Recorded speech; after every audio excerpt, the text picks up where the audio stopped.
Kag Bisaya sa ta mga kaigsuunan, mga kahigalaan. Akong ipailaila nga ang naglatay sa akong kaugatan tulo ka klase mga kaigsuunan. Ang inahan sa ako ang papa Baguba. Ang amahan sa ako ang papa Blaan. O ang side sa akong ginikanan Cebuano taga Negros jud mga kaibig, mga kaigsuunan. So nining taknaa ang ato ang pagpadayon sa mensahe mga kahigalaan, mga kaigsuunan. Apan sa dili pa ta moadto sa unahan, akong paningkamutan mga kahigalaan, mga kaigsuunan, nga kining atong mensahe karon kauban sa tabang sa Ginoo atong i-translate pag Tagalog mga kahigalaan, mga kaigsuunan. No? Mangayo ra gyud tagtabang sa Ginoo ni nga kini atong masabtan ang tanan. Kay wa man gyud kumaanan og Tagalog mga kahigalaan, mga kaigsuunan. Bintahan lang ta tog Blaan, okay ra. Dara ta tog Bisaya, okay ra gyud. Pero kining Tagalog mga kahigalaan, mga kaigsuunan, mahihirapan jud ko ani. Busa nining taknaa mga kahigalaan, mga kaigsuunan. Sa di pa ta moadto sa unahan, magampo sa ta. May gugmaon og dalaygon ng mga Dios nga naka sa trono sa mga langit. Nining taknaa sa kagabhion, kami nagahangyo nga ikaw maghatag ka namog langit nun nga kaalam aron masabtan namo ang mensahe nining taknaa ug makahatag namog dugang kadasig kalikon sa mong pag-alagad nining naghinapos nga panahon. Salamat Ginoo sa imong pagtubag kauban sa kapasayloan sa mga sala sa ngalan ni Hesus nga mong buktong personal manluwas. Amen. Magandang gabi sa inyong lahat mga kaibigan, mga kapatid. Happy Vesper. Kahit hindi tayo makapasok sa loob ng simbahan, pero patuloy pa rin tayong nagsamba sa ating Panginoon. Kahit mayroong pandemic, mga problema, dito pa rin tayo, mga kaibigan, mga kapatid, nagsasamba sa ating Panginoon. Pero tayong mga alagad ng Diyos, hindi hadlang ang mga pandemic, mga kaibigan, mga kapatid. Hindi hadlang yan, kundi tayong mga alagad ng Diyos, nakikinig sa salita ng Diyos at sa awitin na nanggaling sa ating Panginoon. Dito mga kaibigan, mga kapatid, ang ating pamagat ng ating tatalakayin ngayon, magalak kayo. Sabi ni San Pablo, mga kaibigan, mga kapatid, sa Filipos chapter 4 verse 4, magalak kayong lagi sa Panginoon. Inuulit ko, magalak kayo. Mga kaibigan, mga kapatid, sabi pa dito, kahit mayroon tayong problema, lalo na sa ating pandemic o pandemya ngayon, ang sabi ni San Pablo, magalak kayo sa Panginoon. Yun ang sinasabi, mga kapatid, mga kaibigan. Dito, mayroong sinasabi dito, mga kapatid, mga kaibigan. Paano tayo magkaroon ng kagalakan sa Panginoon? Mayroong sinasabi dito.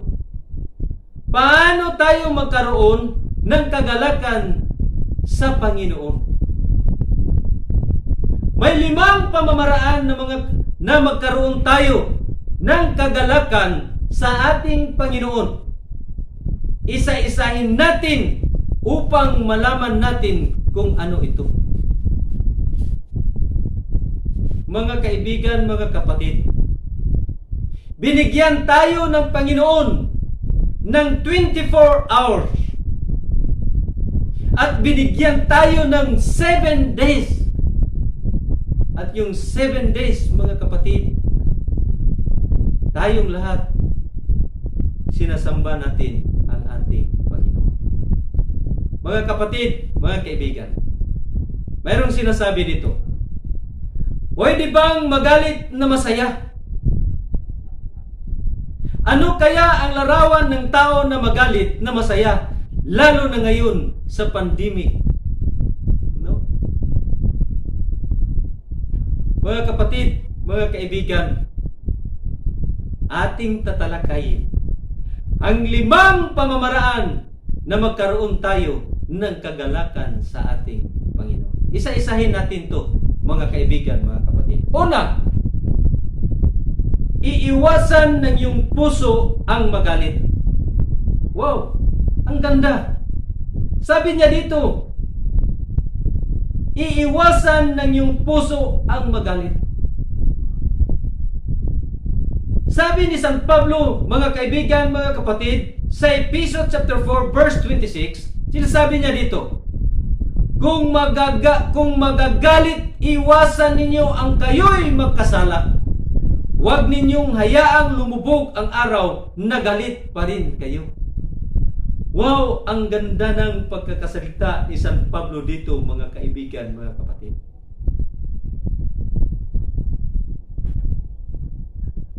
Mayroong isang tao, mga kaibigan, mga kapatid. Galit na siya. Galit. At hindi niya alam na may sakit siya sa puso.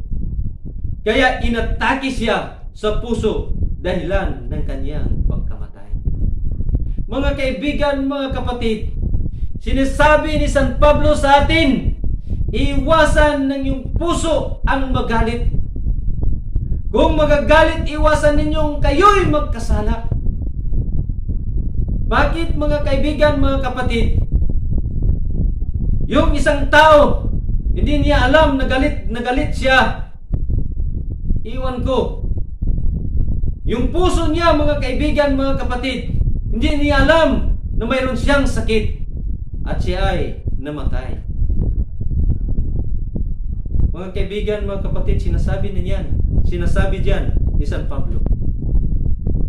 Siya, huwag niyong hayaang lumubog ang araw na galit pa rin kayo. Bakit sinasabi ni San Pablo? Mga kaibigan, mga kapatid, dahil hindi natin alam kung kailan tayo babawian ng buhay. No? Kung magalit kayo, huwag yung idibdib sa iyong puso. Mga kaibigan, mga kapatid, dahil hindi natin alam kung kailan tayo babawian ng buhay. Pwede tayong magalit, tayong mga anak ng Diyos. Pero sabi ni San Pablo, iwasan ninyo nang kayo'y magkasala. Yun ang sinasabi ni San Pablo para sa atin, mga kapatid. At ang sabi pa ni Haring Salomon dito, mga kaibigan, mga kapatid, sabi niya sa Kawikaan chapter 29 verse 11, sabi niya dito, kung magalit ang mangmang ay walang pakundangan, ngunit ang matalino'y nagpipigil na ang galit niya'y mahalata. Dito, mga kaibigan, mga kapatid, ang sabi ni Haring Salomon, ang taong mangmang hindi mapipigil sa kanyang galit, pero ang matalino magpipigil sa kanyang galit. Dalawa lang ang pagpilian natin, mga kaibigan, mga kapatid. Ito bang mangmang na hindi mapigil ang galit? O ito bang matalino nagpipigil sa kanyang galit? Pero para sa akin, mga kapatid, pipiliin ko ang isang matalino na magpipigil sa kanyang galit. Ang gandang pagkasalita ni Haring Salomon, mga kaibigan, mga kapatid. At ang ikalawa, sabi dito, mga kapatid, iiwasan ng iyong isip ang mabalisa. Sa Filipos chapter 4 verse 6, sinasabi ni San Pablo, huwag kayong mabalisa tungkol sa anumang bagay. Sa halip, hingin niyo sa Diyos ang lahat ng iyong kailangan sa pamamagitan ng panalangin may pasasalamat. Kung humingi ka sa Panginoon, kailangan magpapasalamat ka, kaibigan, kapatid. O anumang bagay ang hiningiin mo, kailangan pa rin kang magpasalamat sa Panginoon. Ang sabi niya dito, mga kaibigan, mga kapatid, huwag kayong mabalisa tungkol sa anumang mga bagay. Dito, mga kaibigan, mga kapatid, may isang matandang lalaki na may pasan ng isang sakong palay. Habang naglalakad ang matanda, karga-karga niya sa kaniyang ulo ang isang sakong palay. May isang binatilyong bata na lalaki na may dalang kalabaw at kariton. Inanyanyahan ng batang lalaki ang matanda na sumakay at ikarga sa kariton ang dala niyang palay. Nang sumasakay na ang matanda, nagtaka ang binatang lalaki dahil sa tuwing may lubak-lubak na daanan, umuungol ang matanda na para bang nasasaktan.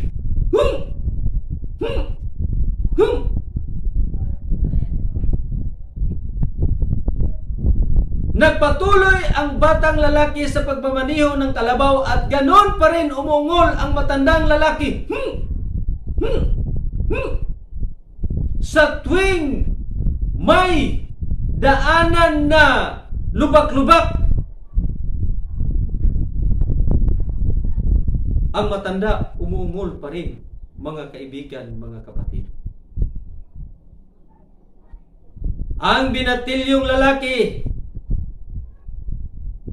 lumingon sa isang matandang lalaki. Sabi niya dito, kaya pala nasasaktan ang matanda dahil habang tumatakbo ang kariton at kalabaw, karga-karga pa rin niya sa kaniyang ulo ang isang sakong palay. Mga kaibigan, mga kapatid, kung mayroon kayong problema sa pagkatao natin, sa kanya, bawat isa sa ating pamamahay, huwag natin ikarga-karga, huwag natin ikarga, mga kaibigan, mga kapatid, dahil may Diyos tayong lulutas sa ating problema. Ikarga tayan dyan sa Panginoon. Tanan lahat ang problema, mga problema sa atin, mga kaibigan, mga kapatid, pinapasan pa natin yung problema. Yung mga problema, ikagat yan sa ating Panginoon para siya ang lulutas sa ating problema. Mga kaibigan, mga kapatid, katulad ng isang matanda, tinutulungan na siya sa isang binatilyo, pero kinakarga-karga pa rin niya ang bigat ng isang sakong palay. Dito, mga kaibigan, mga kapatid, sabi ni Apostol Pedro,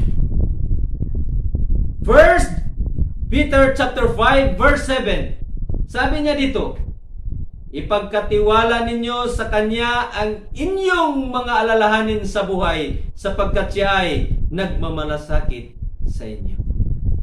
Ang gandang pagkasasalita ni Apostol Pedro, mga kaibigan, mga kapatid. Kung may problema kayo, kung ano-ano man, mga kaibigan, mga kapatid, sabi niya dito, ipagkatiwala ninyo sa Kanya ang inyong mga alalahanin sa buhay, sapagkat siya ay nagmamalasakit sa inyo. Mga kaibigan, mga kapatid, Diyos lang ang maglulutas sa ating mga problema. Ang ikatatlo, mga kaibigan, mga kapatid, mamumuhay ng simple kasama yung ngiti. Palaging ngiti, mga kaibigan, mga kapatid. Kahit mayroong problema, mga pandemic na dumating sa ating ngayong bansa, mga kaibigan, mga kapatid. Palagi tayong nakangiti. Sabi dito sa unang Timothy, 1 Timothy chapter 6 verse 8. Sabi niya dito, kaya dapat tayong masiyahan kung tayo'y may pagkain at pananamit. Mga kaibigan, mga kapatid, sabi ni San Pablo, dapat maligaya ka. Tayong lahat, mayroon tayong pagkain at mayroon tayong pananamit. Bakit hindi sila masaya? Katulad ng iba, mga kaibigan, mga kapatid. Kasi mayroon silang mga pangarap sa buhay na mataas at hindi nila makamtan ang kaligayahan. Yes, mga kaibigan, mga kapatid.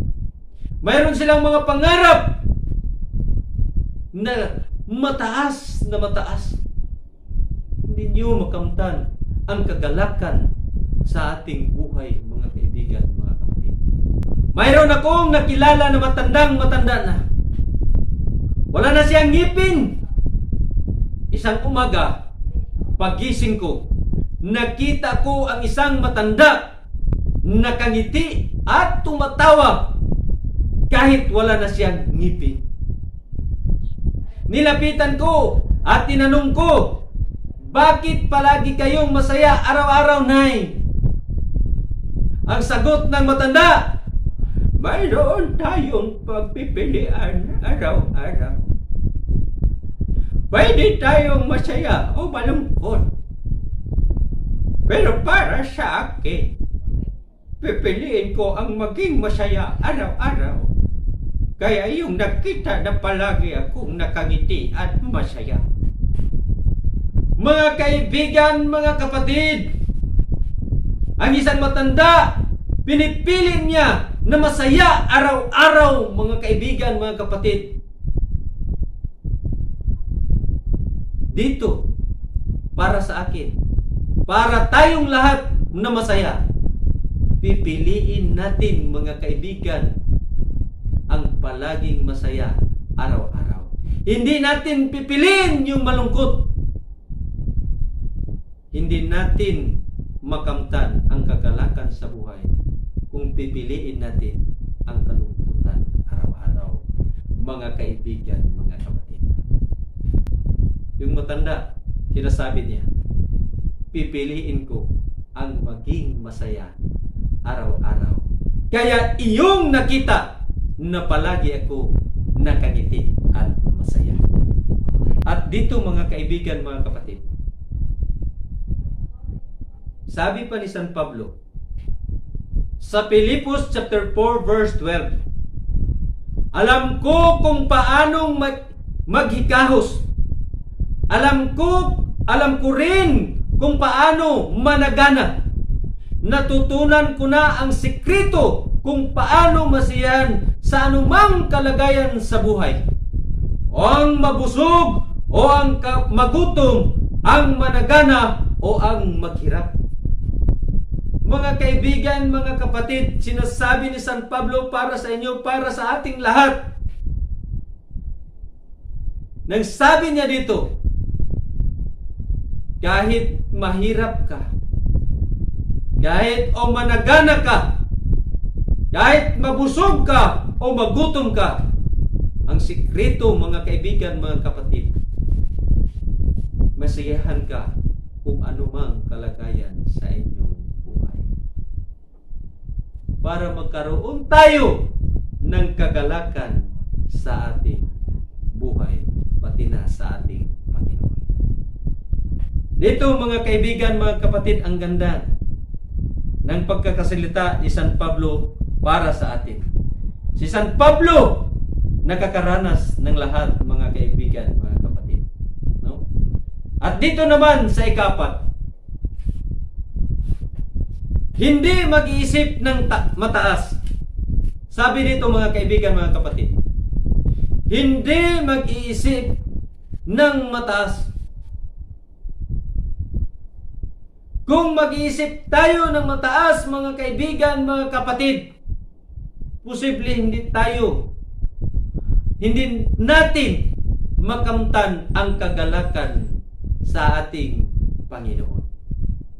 At dito, sinasabi ng Hebrew, chapter 13, verse 5. Kung may aklat kayo ng Panginoon, mga kaibigan, mga kapatid, basahin nyo.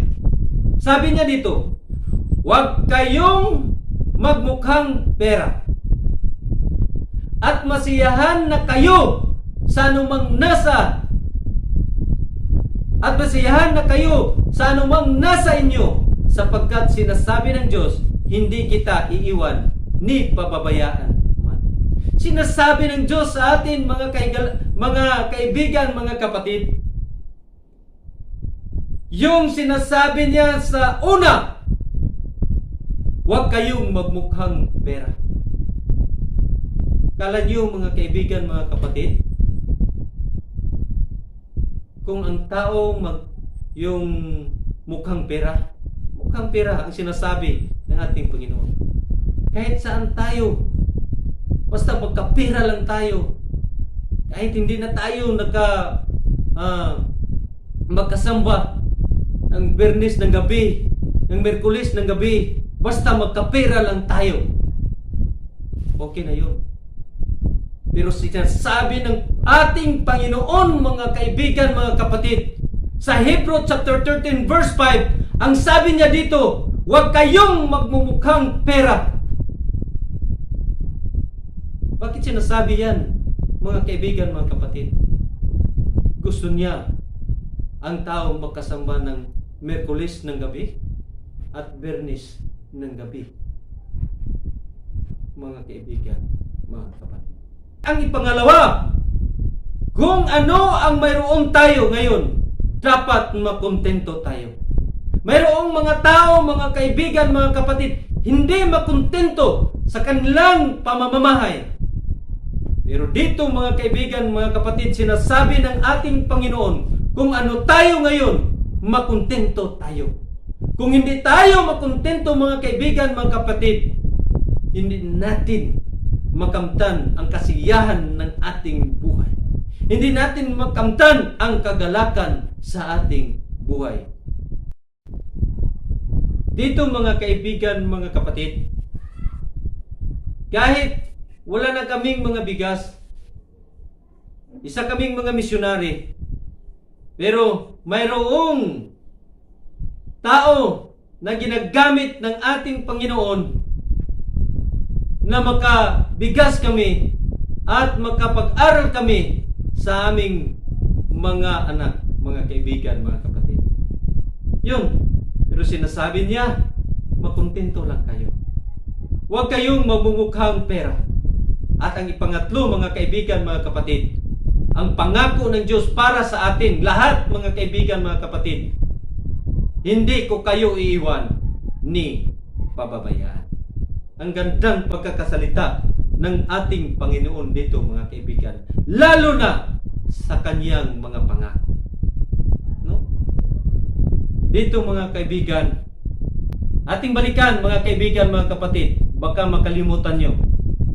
Ang sabi niya dito, una, iiwasan ng iyong puso ang magalit. Next, ang panglawa, mga kaibigan, mga kapatid, iiwasan ng iyong isip ang mabalisa. No? At ang ipangatlo, mga kaibigan, mga kapatid, mamumuhay ng simple kasama yung ngiti. So, ang ipangatlo, mga kaibigan, mga kapatid. Ang ikapang-apat, ano yon? Hindi mag-iisip ng mataas. No? Para makamtanan. Kung mayroon tayo nito, mga kaibigan, mga kapatid, makamtan natin ang kagalakan sa ating buhay at ang kagalakan sa ating Panginoon. Yung last, mga kaibigan, mga kapatid, panglima, sabi niya dito, magkaroon ng malalim na relasyon sa ating Panginoon. Sabi niya dito, panglima, mga kaibigan, mga kapatid, magkaroon ng malalim na relasyon sa ating Panginoon. Alam mo, kapatid, kung wala ang Panginoon sa ating buhay, sa ating pamamahay, hindi natin makamtan ang kagalakan sa ating buhay, lalo na dyan sa ating Panginoon. Mga kaibigan, mga kapatid, sabi niya dito, magkaroon ng malalim na relasyon sa ating Panginoon. At ang sabi niya dito, mga kaibigan, mga kapatid, paano tayo magkaroon ng malalim na relasyon sa ating Panginoong Diyos? Dito sa Matthew chapter 22 verse 37, sabi niya dito, sumagot si Jesus, ibigin mo ang Panginoon mong Diyos ng buong puso mo, buong kaluluwa mo, at buong pag-iisip mo. Tatlo, mga kaibigan, mga kapatid, ating makamtan ang malalim na relasyon sa ating Panginoon. Una, ulitin ko, ibigin mo ang Panginoong mong Diyos ng buong puso, buong kaluluwa, at buong pag-iisip. Diyan, mga kaibigan, mga kapatid, makamtan mo ang malalim na relasyon sa ating Panginoong Diyos at makamtan mo ang kagalakan diyan sa ating Panginoon. Dito, mga kaibigan, mga kapatid, usisahin natin ang pagmamahal ni Jesus dito sa Jeremiah chapter 31 verse 3. Sinasabi niya dito, mga kaibigan, mga kapatid, napakita ako sa kanila mula sa malayo. Sa simula pa'y iniibig ko na sila, kaya patuloy akong magiging tapat sa kanila. Yon ang sinasabi ng Diyos sa atin, mga kaibigan, mga kapatid. Yun ang kanyang pagmamahal sa atin, mga kaibigan, mga kapatid. Sabi niya, sa simula pa'y iniibig ko na sila, kaya patuloy akong magiging tapat sa kanila. Ang Diyos, mga kaibigan, mga kapatid, tapat na tapat. Iwan ko lang sa tao, mga kaibigan, mga kapatid. Tatlo lang. Sabi ng tao, no, Diyos, tres, pag tres yan, sinusuntok na, mga kaibigan. Pero ang ating Panginoon, patuloy akong magiging tapat sa kanila. At dito, mga kaibigan, mga kapatid, ating usisahin ang pagmamahal ni Jesus natin dito. Huwebes ng gabi, umiyak si Jesus ng sobra-sobra doon sa Getsemani. Ang tanawin, pinapawisan ng dugo, at si Satanas, binubulungan niya si Jesus. At hindi na kailangan pang magdusa ka sa Kalbaryo at bumalik na lang sa langit. Ngunit hindi ginagawa ni Jesus ang bulong ni Satanas dahil sa malaking pagmamahal niya sa ating lahat, mga kaibigan, mga kapatid. Kung tingnan natin sa araw ng Biyernes, ang mga pangyayari, makita natin na kung saan nagdurugo ang likuran ni Jesus dahil sa 39 o 39 na ampas na kaniyang natanggap. Pakiramdaman natin ang mga pako na siyang pumunit sa laman ng kaniyang kamay at paa at ang kaniyang sigaw, mga kapatid, Diyos ko, bakit iniwan mo ako?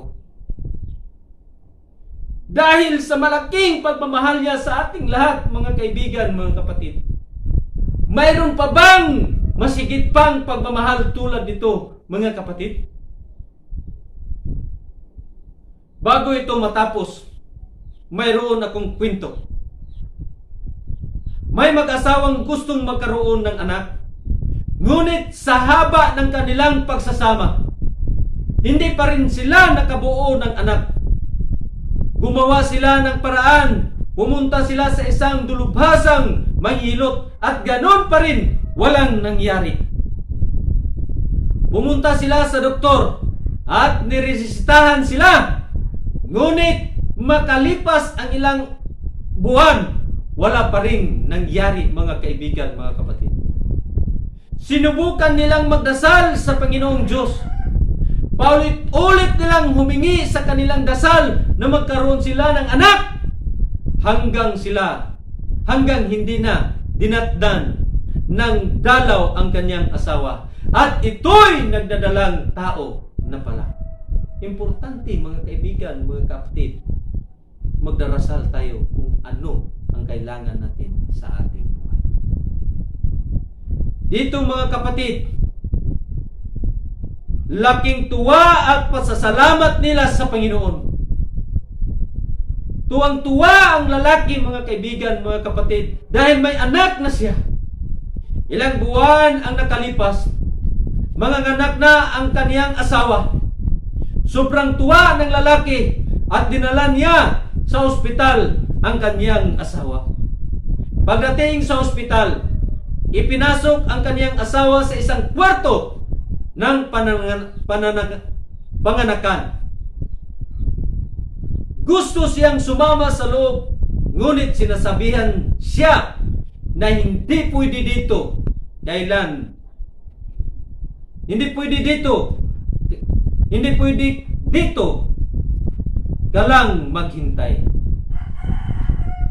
Ang sinasabi dito, mga kaibigan, mga kapatid, sinasabihan ng isang doktor ang lalaki, dito ka lang maghintay. Ilang oras ang nakalipas. Lumabas na yung bata at narinig ng lalaki ang iyak ng kanyang anak. Sa sobrang tuwa niya, gusto na siyang pumasok upang makita ang kaniyang anak. Wow! Lumabas ang doktor at pinapakiusapan niya. Sabi niya, gusto kong makita ang anak ko. Pwede na bang pumapasok? Oo, sabi ng doktor. Excited siya nang makita ang kaniyang anak. Kaya pumasok siya sa loob at pinuntahan ang kaniyang mag-ina, mga kapatid. Laking gulat niya nang makita ang anak. Bakit kaya, mga kapatid, nagulat siya? Instead na matuwa siya, nagugulat siya, mga kapatid. Bakit kaya? Dahil nakikita niya na walang dalawang tainga ang kanyang anak, parang nakasuot ng helmet.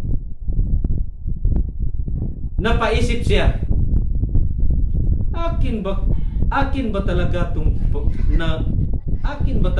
anak na ito?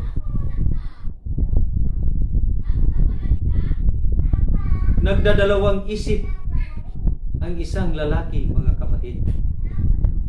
Akin ba talaga tong anak na ito? Bakit walang tainga? Na mayroon naman akong tainga eh.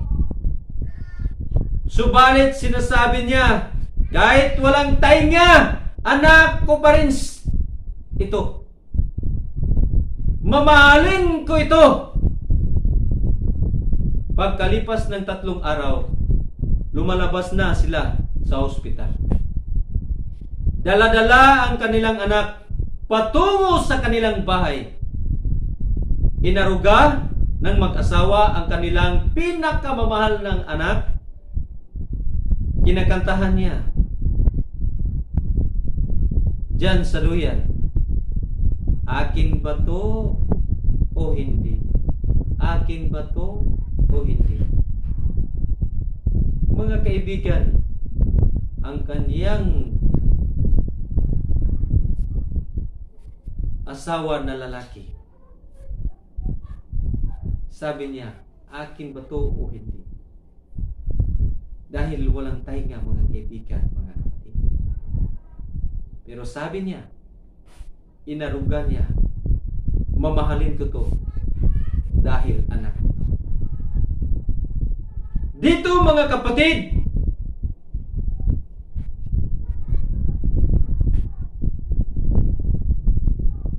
ang kanilang anak lumalaki, nagpitong taong gulang na. Pinag-aral ng mag-asawa ang kanilang anak sa unang araw ng pasukan sa grade 1. Nang pumapasok na ang bata, kinukutya sa kaniyang mga kaklase. Sabi nila, walang tainga, walang tainga, walang tainga. Sabi ng kaniyang mga kaklase, umuwi ng luhaan ang isang batang walang tainga, mga kaibigan, mga kapatid. At isinumbong niya ito sa kaniyang mga magulang. Ang mga nangyayari at naawa ang ina sa kaniyang anak. Kinabukasan, ganun pa rin ang nangyayari. Kinukutya pa rin siya ng mga kaklase, mga kaibigan, mga kapatid. Kinabukasan, ganun pa rin ang nangyayari. Lumipas ang buwan at ganun pa rin ang nangyayari. Umuwing luhaan ang kawawang bata, mga kaibigan, mga kapatid. Naawa ang ina sa kaniyang anak. Kaya nakapagdesisyon ito na ilipat ang tainga sa kaniyang anak sa pamamagitan ng operasyon. Ito nga ay nangyari matapos ang operasyon. Sobrang saya ng bata, pati na rin ang ina. Pumasok uli ang bata sa paaralan at hindi na ito kinukutya ng kaniyang mga kaklase.